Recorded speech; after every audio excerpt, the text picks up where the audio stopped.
Assalamu alaikum rahmatullah. Have a good time to all of you. How are you all? Hope you are all fit and fine. This is Mustafizur Rahman. Welcome to our new English video. We are going to learn today's videos Horse There Too. আজকে আমরা দেখব একটু ব্যতিক্রম গত পর্বগুলো থেকে আমরা একটু continuously sequence অনুসারে আমরা আসতেছিলাম। আজকে আমরা একটি নতুন স্ট্রাকচার আপনাদের সামনে উপস্থাপন করতে যাচ্ছি। সেটি হচ্ছে স্ট্রাকচারটি হচ্ছে হর্স দেয়ার টু, আরেকটি হচ্ছে horse there to B. Structure একটি, কিন্তু এই স্ট্রাকচার দিয়ে আমরা কিভাবে আমরা ডেইলি কনভারসেশনগুলো করব। এখানে বাংলাটা হচ্ছে হর্স দেয়ার টু, বাংলাটা হচ্ছে আমরা যদি চিন্তা করি এরকম, এতে কান্নার কি আছে। আমরা এরকম অনেক সময় পরীক্ষা দিচ্ছি, পরীক্ষা দেওয়ার পরে একটু পরীক্ষার রেজাল্ট খারাপ হয়েছে, তখন আমরা সে কান্নারি করতেছে, তখন আমরা তার কাছ থেকে বলি যে এতে কান্নার কি আছে।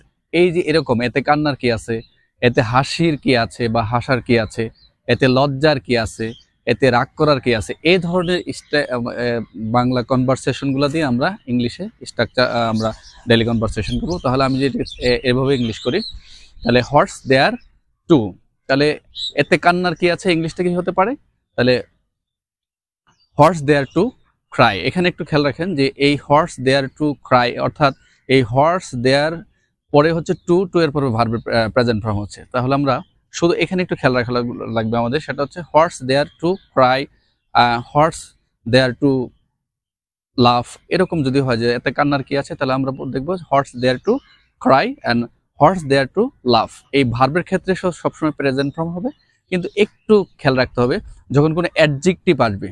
আমরা জানি দুর্গুণ সংখ্যা পরিমাণ, এরকম যদি কোনো অ্যাডজেক্টিভ কোনো ধরনের যদি সেন্টেন্স আসে, যেমন লজ্জার কি আছে, লজ্জা শব্দটা একটি অ্যাডজেক্টিভ, তাহলে তখন কি বলবো দেয়ার টু এর পাশে একটা টু বি হবে, টু বি। টু এর পরে আমরা আগেরটা কিন্তু টু এ বি হয়নি, কিন্তু এখন বলতে হবে horse there to be shy. এতে লজ্জার কি আছে, horse there to be shy. আরেকটা যে বলি এতে তোমার রাগ করার কি আছে, তাহলে horse there to be angry. এই রাগ করা, তারপর হচ্ছে লজ্জা, এগুলি অ্যাডজেক্টিভ, দুর্গুণ বোঝায়। তাহলে একমাত্র যদি অ্যাডজেক্টিভ কোনো শব্দ আসে সেই ক্ষেত্রে টু বি হবে।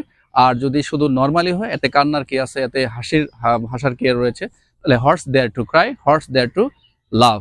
আর আমরা যদি অ্যাডজেক্টিভ যদি দেখি, তাহলে আমি বলবো horse there to be shy, horse there to be angry. So এভাবে আমরা প্রতিদিনই মোটামুটি আমরা নতুন স্ট্রাকচার নিয়ে আপনার সমস্ত হাজির হব। So stay connected with us and keep practising Mustafiz exam. Thank you very much.